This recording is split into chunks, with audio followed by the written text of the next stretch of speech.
We needed a new heavy duty broom for our garage and outdoor spaces, and this one is definitely a winner.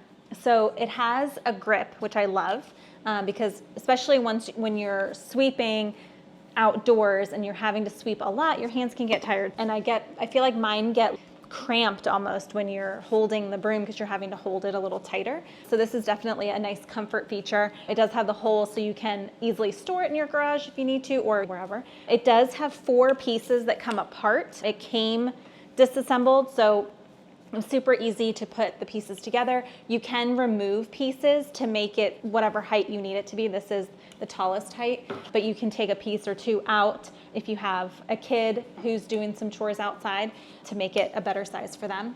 The bottom part is very well constructed. You can tell that it's sturdy and good material. The bristles are very thick and sturdy. I feel like they will not bend easily.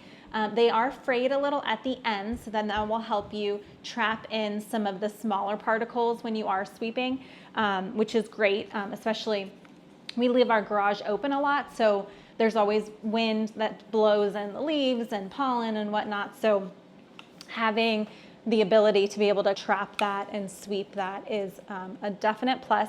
So like I said, we use it in the garage, and then also on our patio, on our deck in the back, we have rugs out there. And so this is great for that as well, and also on the wood planks of the deck. So highly recommend this broom. I really love it. And it is angled. That's another good feature of it. It's angled, so it's easy to get into tighter spaces and into corners. You could definitely use this inside as well, but we choose to use it outside, and it's a really great quality.